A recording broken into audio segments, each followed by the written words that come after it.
This is Jack from Buck Talk. What I have for you today is a question about how you know you have enough saved for retirement. Right up my alley. But first, I may be a financial advisor, but I'm not your financial advisor. This video is for entertainment, it's not advice. Be sure to hit the subscribe button so you can get tomorrow's video.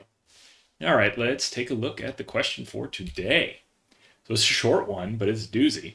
How do you know you'll have enough saved for retirement? I plan to start saving for retirement, but once you get to retirement age, how do you know the money you've been saving will be enough to last the rest of your life? How do you know you won't run out? All right, so it's a great question. And a lot of the financial planning industry is built around this very question.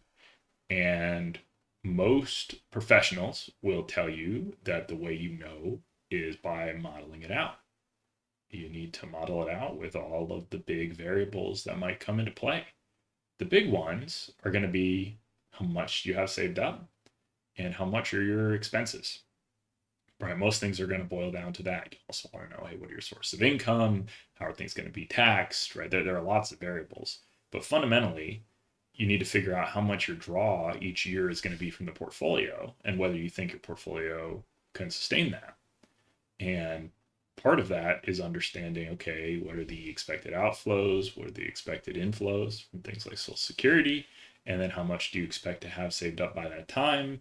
And then do you expect that to be sustainable?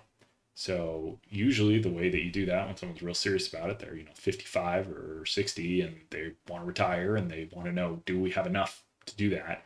Is you model all those things, you look at sensitivity analysis on those variables. Hey, what if your spending's a little higher? What if it's a little lower? And you figure out where you're at. And usually you're in one of three camps.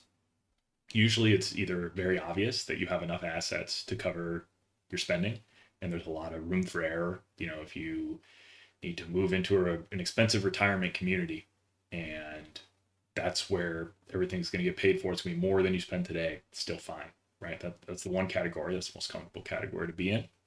There's another category where it's, well, the numbers work, you have enough. If you decided you wanted to buy a vacation home and fund all of your grandkids' college expenses, maybe it starts to get a little tighter. And then there's the cases where it's clear that you're not able to spend as much as you have been spending or want to spend going forward. So those are sort of the three categories, and you can usually figure out where you fit.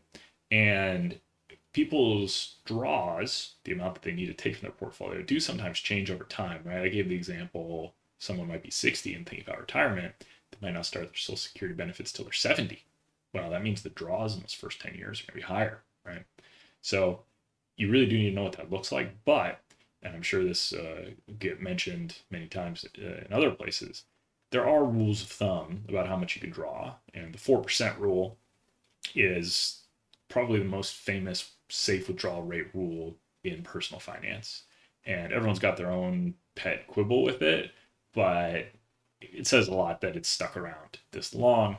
And the idea is that if you're drawing 4% a year and you're adjusting that draw for inflation, so you're giving yourself a little bit more each year, you can expect that to be sustainable, at least historically, right? It was a study that looked backward and said, what's a sustainable draw rate could you take in the worst case years? 4% adjusting for inflation for 30 years, you could do. So that's sort of a rule. You can think about that like you multiply your expenses or the expected draw, right? Not your expenses, but your expenses less your income by 25. So if your spending is $40,000 a year, you multiply it by 25, be $1 million. On $1 million, you could expect to be okay. So something to think about. That's one way to look at it. But I guess the other thing I'll mention is most of the time, the rule of thumb about saving 15% of your income. If you can consistently do that for most of your career, the numbers just work out. They work out all right. The reason is it makes a couple of implicit assumptions. It makes the assumption that your spending will stay about the same. And so then we're sort of locking in your spending at 85% of your expenses, and that'd be total all in spending, right? Taxes, actual spending, things like that. And then the way the numbers work out, if you work a normal length career, which I think, 25 to 35 years, the numbers end up kind of fitting together. Now, is that 15%? Is that net or gross income? All these variables, they don't matter so much.